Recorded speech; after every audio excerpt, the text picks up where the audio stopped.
MarshmallowQA. I'm gonna pretend that worked. Let's jump into our apartment and bring up these marshmallows. So I had a load of marshmallows come in actually quite recently, and the first marshmallow was so do you rinse and repeat? Share your hair routine. My hair routine is ridiculous. Um, because it's long and short at the same time, and my hair obviously has different layers. It's a little bit like a cake. You have to treat each layer individually and shampoo and condition each layer individually. So that it takes a lot longer than you think. And then you always have to blow dry it. Blow dry everything. Because yeah, that's it's really simple. And sometimes you have to straighten it as well. It depends on how, I guess, how thick my hair is at the time. So there's a lot of things that I need to go through. I have to thin my hair as well because I've got like, you know, thick hair. I need to get myself a voice changer. Yes, you do. Yes, you do. It's good fun. All right. So that's the first marshmallow. What's the second marshmallow? Let's see. Number 2. I would love to become an VTuber, but while I do have native English, I don't live in an English-speaking country anymore. Though my English is just as good still. Do you think this would affect me being accepted or rejected for Nijisanji? Honestly, I don't think it will affect you at all. I think with I've got this coming a lot with the Nijisanji auditions. I think the English translation that they had was kind of confusing because they were asking for like native English speakers, and I think what they really meant was English speakers that were fluent in English. So I don't think that would affect you being accepted or rejected for Niji. Like I've seen some of Niji's current talents. I've seen some of their audition tapes. Like one of them did a 12-minute tape of like literally a comedy sketch, and it was like a stand-up comedy. And even though the restriction was 5 minutes, like they watched the entirety of that 12-minute sketch and still recruited them onto Niji. And then someone else from Niji basically did a 5-minute video of them pretending to be a cat person and taking you on a guide around their city. And they were like, here is my boss cat, and sometimes he feeds me fish, but it depends on how good I am at my job or something like that. And it was literally that, and it was just audio. So I think the Niji auditions are like, I obviously, as I'm not part of Niji, I can't say what that criteria is for them to take you on or to take anybody on. But from what I've seen and what I've been able to analyze of the Niji content creators and the Niji talent pool, is that there's a much more focus on the actual content itself and the personality itself, rather than the design of the character. I'm not like I'm not like saying that HoloLive only focuses on the design of the character, but I feel like with HoloLive they take the talent and they can basically put it to any character they want to, and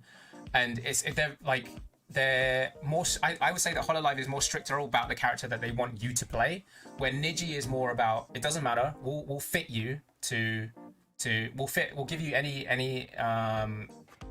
VTuber avatar, and your content will shine because it's you. So I feel like Niji has more of a focus on what the VTuber has to bring to offer, rather than like voice or anything else. So yeah, I don't think, basically what I'm saying is I don't think you would get rejected because you don't speak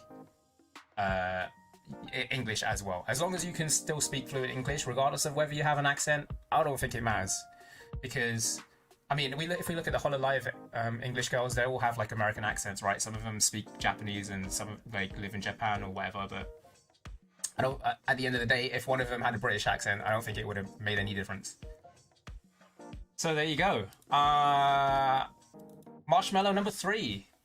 I just started VTubing. Do you have any advice in building character? I'm not good at being something totally different or made up. So how much character change to myself would be necessary? That is a good one. A really tough question. Um, I'd say with VTubing, and or just streaming in general, actually. Um, just if you're not good at acting, which I am not, to say the least, you don't have to go down that route of pretending, right? There are people that are more than happy to just, I guess, be themselves versus people that are happy to act as well. Like there are loads of VTubers out there who are hella talented and have their own like quirks, really good at acting, good at voice acting, good at just presenting themselves in general. And you know, if you find that tough, then cool. Why not make your VTuber character around some of the stuff that you have? So think about like what is your key USP? So what's your key unique selling point? And then work your character around that. So I'm gonna say, for example, and this is legit now. My character is loosely based on myself. Okay, so other than the hair, of course, like the lore that's built around the fact that I'm a coach is because I have those skills, and it's stuff that I genuinely want to share out. You know, I love video games again, so that's kind of where my lore came in with the video game addict and whatever the case may be. And then with talk shows and stuff, I have a lot of experience in presenting. So without revealing too much, I used to do a lot of like presentations and stuff for video games companies. So I used to go up on stage and talk about their video games to like press, to audiences, and things like that. So because I have that experience in it, and because I've hosted panels myself with like game developers and stuff like that, I know that is something I can do. So I've worked my character around the fact that they can be a talk show host. So look at what your key USPs are. If they're drawing, hell, like do something to make your avatar special about drawing. The fact that you can draw is great because you can make your own character. You can be a PNG VTuber for ages because it's all about your skills with drawing. I know Marine on from HoloLive, she does a lot of like drawing streams. Same with Ina. Like Ina does so many like drawing streams. So figure out what your USP is. If your USP is the fact that you're just hella comfy, make sure you do streams and stream games or stream stuff, whatever you stream, and with that focus around audience interaction and making it comfortable. Like, I don't know, maybe have backgrounds of like a fireplace and something snuggly and things like that. So I would say you don't have to change. Basically, what I'm saying is you don't have to change your character or yourself much. Just ever so slightly. It's up to you. There's a lot of VTubers now that are bridging the gap between the real life them and the VTuber them, and you know they're happy to reveal that sort of stuff. And some of them are releasing like face pics and things like that, and they can do that. But if that's not you, then that's not you, right? So don't force yourself to do something that you're not comfortable with. Is what I'm saying. All right, the next one. I just saw your post about the audition, and I actually want to give it a good honest try. Do you have any other advice for public speaking? I stream a bit, but I just wanted to see if you have any advice. Thank you for the small kick, though. I was on the fence and saw your post and decided, screw it, let's try it. Great, I love that. I love that. There are loads of things that you can do for practicing public speaking. The easiest one is literally to whatever it is that you're going to present or speak about, stand in front of the mirror and say it to yourself. Once you've got yourself comfortable in that, now the next thing you need to do is record it. Record yourself doing that presentation and play it back. And the reason around that is because we can be more critical. Everyone hates the sound of their own voice. Everyone hates the sound of their own voice. But the good thing about watching yourself back is, A, you'll find your mannerisms for like physical mannerisms. So sometimes When you'll wave your hands about or you'll sway a little bit left and right. Obviously, with VTubing, it's a lot easier because we don't have to worry too much about that. It's a fun little thing to do, but really, you want to listen to your pronunciations and your buzzwords, or things that I call buzzwords. So these are words that you repeat all the time. One of my team members has a buzzword of okay. So they'll say something whenever they're presenting, and then they'll go okay, and then again they'll say something else, and then they go okay. And I think I timed it or counted it, and in the space of like 10 minutes, sorry, not 10 minutes, in the space of 1 minute, they said the word okay 12 times. And it doesn't sound like a lot, but in that moment that you're listening to them speak and they're saying the same word over and over again, you forget about the content that they're talking about and start tuning into how many times that they're saying that particular word. So that is a key thing to look out for, is what are your buzzwords? And the way to get rid of that is whenever you are presenting and you feel like you need to fill the gap, just take a pause. That pause is gonna feel like forever for you, but for everybody else, that's almost so minor that they won't ever notice you pausing because you are trying to think about what the next thing you are going to say is. What's great about VTubing is that you can have, if you've got multiple screens or whatever it is, you can have like I would say have notes, sticky notes, or some sort of notes to give you topics of what you need to say. I call it a deck, a topic deck. And it's literally, whenever I do this, whenever I host like interviews and stuff, I have information on my screen of like who the person is, some bit of background around them, and then topics of what I need to bring into the equation if it gets dead and nobody knows what to say. So this is something that you can practice yourself for public speaking. And if you have PowerPoint, this is really funny. But if you have PowerPoint, if you go to the online version of PowerPoint and you put like loads of things in your slides, there's an option, I think, under slideshow called Rehearse with Coach. And what you can do is basically read everything out in front of that PowerPoint, and it will listen to things like your tone and your pitch and the speed that you're talking, and give you tips of what you can change. Because one of the biggest things about presenting is to have like a dynamic voice. So if you are monotonous and speaking at the same tone the whole time, people tune out. And I sometimes I do this with the VTubers. So when I see VTubers like debuting or they're streaming, I'll check out their stream and I'll listen to them talking and then figure out, you know, within about 20 seconds whether or not it's something that's going to keep me occupied or keep me interested because of their tone of the voice or because of their speed or whatever that is. So there's a couple of tips there. Maybe I'll do like I should do a whole segment on this, like a whole stream of giving you all tips on how to present and how to some tips on public speaking. I don't know. We'll throw that out there, see if that's something people want to see. But those are a couple of things that I use personally. All right. I saw your name pop up on collabs. I want to collab, but I feel weird approaching other VTubers. Help. Yo, this is a thing that happens to everyone. I swear. This, like, 90% of the tweets that I see out there are people like, hey, I want to reach out to you, but... Wait, hang on. Maybe I can do no, I can't bother. It's like, yeah. Hey, I want to reach out to you, but I'm afraid. Do you want to collab? Listen, just slide into those DMs. Just slide in. I've done a couple of collabs, which are literally people have just, it's popped up on my timeline and people are looking for people for collabs. And this is a good way to do it. Like, it's an okay way to do it, but the best way to do it is to reach out to people you want to collab with and be like, yo, let's collab. Let's get a date. And let's do this. I think the last person I did this with was Tubison. We were just chatting and I was just like, listen, I hear you want to do some collabs. Tubison wants to do like end of December. All right, cool. Let's just do something. Whatever it is, let's do something. It's as simple as that.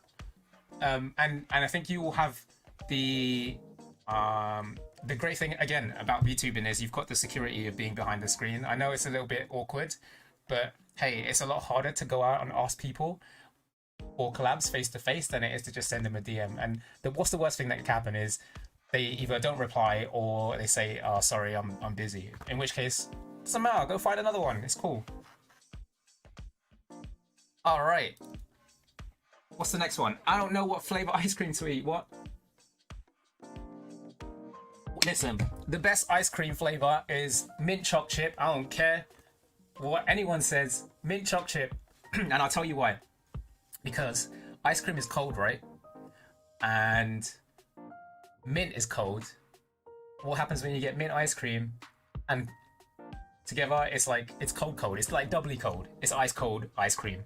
And then you throw some chocolate chips in there, you're good to go. This is the way. That's the only flavor ice cream you ever need to eat. Mint choc chip.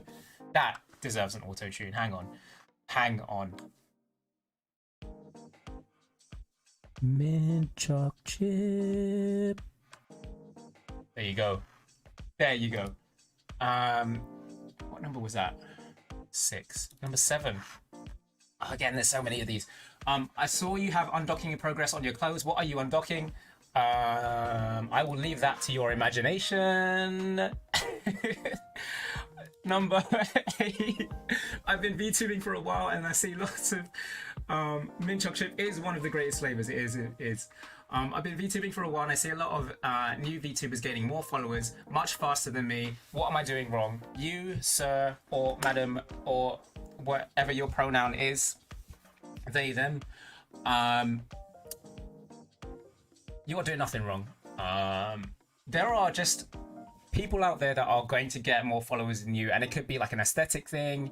It could be people, they've got followers that are retweeting their stuff more than you. It's hella difficult to get a following from just at the beginning. 100% from going from 0 to 100 is rare, and yeah, there are too many factors coming into play to see it. But the most important thing is you should never compare yourself to anyone else at all, because let's say, for example, I'm going to take Ninja, who gained a huge following, and he only gained a huge following after Drake tweeted about him, right? So his entire empire was based on one tweet by Drake. And then you look at people like, who else should I take? Pokemon, right? So Poki has a huge following that she built over time.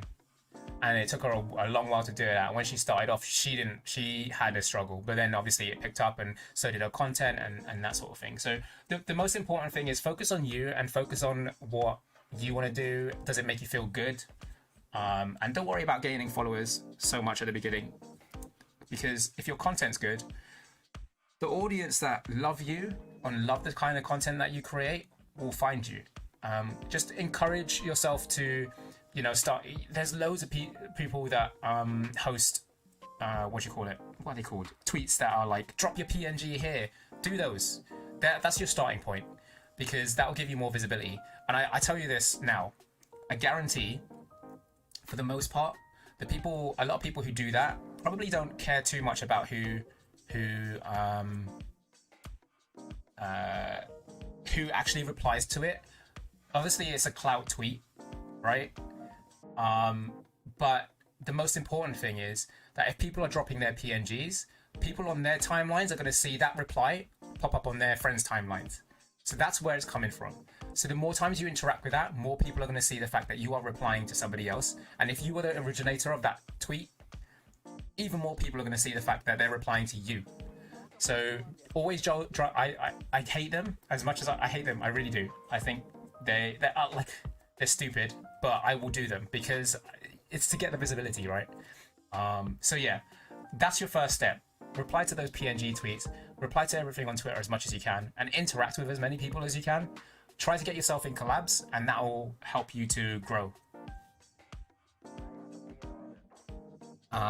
Number 9. Okay. Did you have any help when you started VTubing? No. Funnily enough, I did not have any help whatsoever. Yeah, it was a little bit difficult.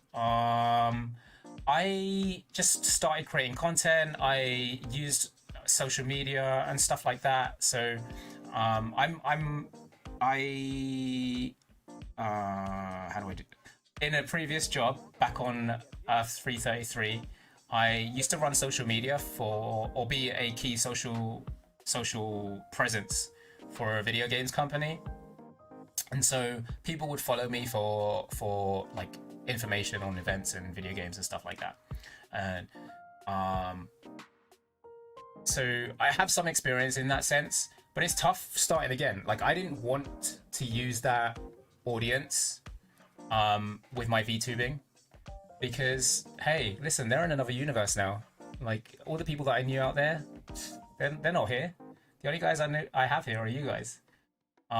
So it was hella difficult, but what I did was get myself on some collabs. So I'm gonna shout out Serena Penguina as one of the first people that I collabed with, and I literally just came in, was like, hey, I saw the tweet come up and was like, hey, I see you're looking for some people. Do you mind if I jump in? Like I literally just started VTubing, and she was like, yeah, sure, why not? And now it's this thing like every Monday evening or whatever. We get together as a group of 14 of us VTubers and we just chat the most amount of shit about whatever the case may be. We had like, it all started off the fact that we were going to talk about a form that was filled in about VTubers and like where they've come from and how they've struggled and how they debuted. And we only got through 2 topics in the first session because we were just so chaotic. But it's good. It's that, I guess that helped me a little bit in terms of just like getting started with networking and stuff like that.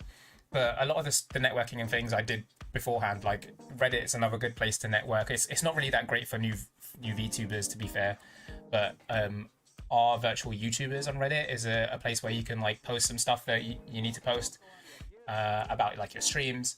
And then again, Twitter seems to be the best place for it. But obviously the thing I find with Twitter is the followers on Twitter don't necessarily translate to your followers on Twitch or YouTube. So you come in with the expectation that people might follow you on Twitter, but then they might not follow you on your actual stream. So it's going to be difficult.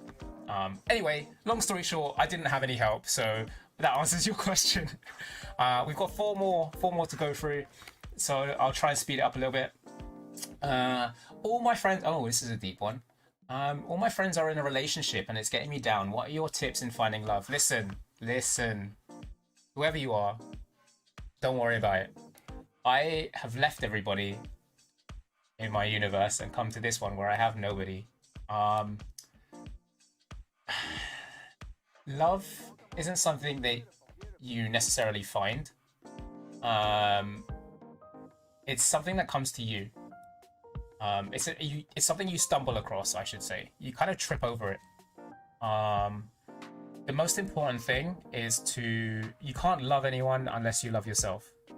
So focus on yourself. What makes you happy? Because listen, once you've got all your shit going and you got yourself together and you're in a good place, there's a certain aura about somebody who knows what the hell they're doing that makes people attracted to you. So, get yourself in order, and by getting yourself in order, it means that you can then focus on the other person when you are in a relationship. All relationships are a two-way system, right?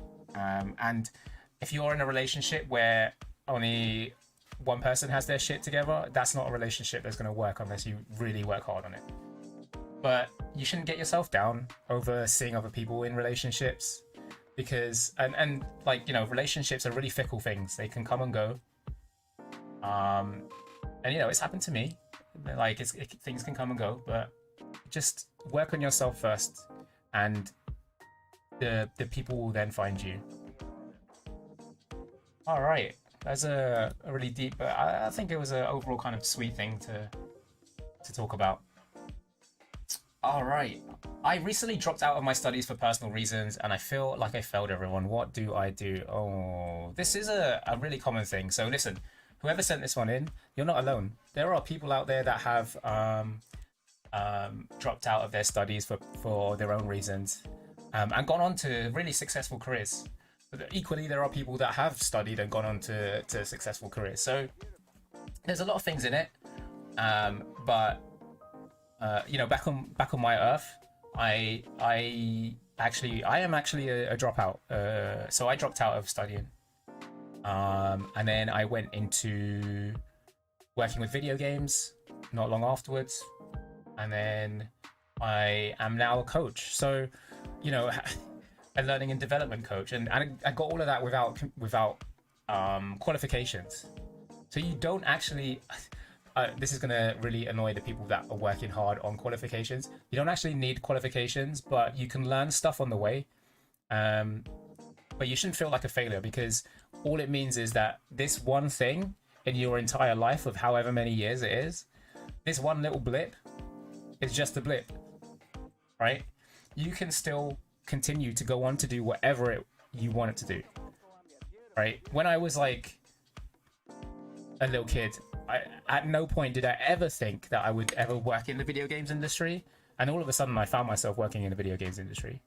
So that was like mind-blowing. And then when I left, I thought, oh my god, I'm never going to get back in. I've been a complete failure. But then I found a love for coaching and mentoring and stuff like that. So that's how I got into learning and development. So, you know, it doesn't matter.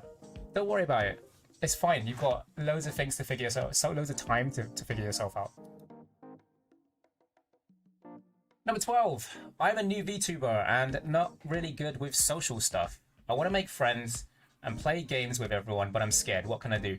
This is kind of like the other one. Listen, just reach out to people, and hey, you have sent me a message. Just DM me. If you want to play some games, just DM me. I will play with you. We'll do some collabs. And you know, you can start with me if you like, and then you can move on to the big leagues afterwards once you get famous.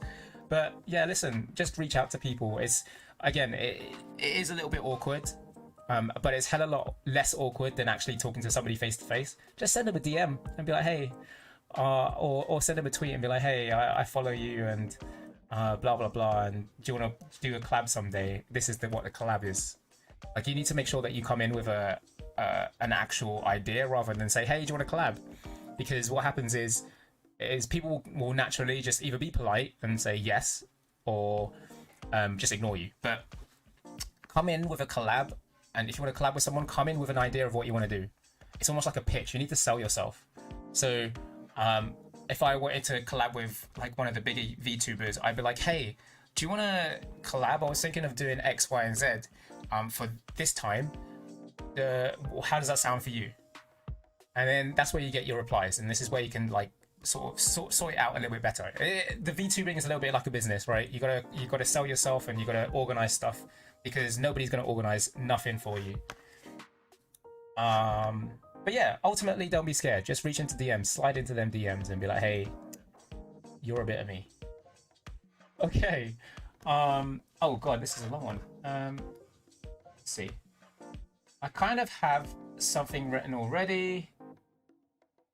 But I'm still confused as to what they want or are looking for in the in-character self-introduction. Also, I'm very confused because while I know there's not just one way to do things, the way some Niji members explain their auditions seem to have no consistent patterns or specifics that would help to know what the company is looking for. TLDR, I'm very confused. Listen, whoever sent this in, you, me, and the many thousands of people who auditioned for Niji are hella confused. And again, it's because they didn't set any criteria out. They want to see what people have to offer just based on something so vague. And the key thing about I guess talent pooling this way from a Niji perspective or from a business perspective is that they'll get people from all walks of life rather than having a defined structure, and it will put people off from auditioning. So by having it so vague and so broad, they are gonna have a good time, a fun time going through every single audition, but at the same time it means that they get such a vast and diverse amount of people, which is probably what they're looking for, that it opens themselves up to more opportunity. So yeah, like I was saying earlier, some people have sent in 12-minute long comedy sketches or stand-ups. Some people have just pretended to be like characters and guiding people through audio. Some people send actual videos of their VTubing and stuff like that. You know, if we're going to talk about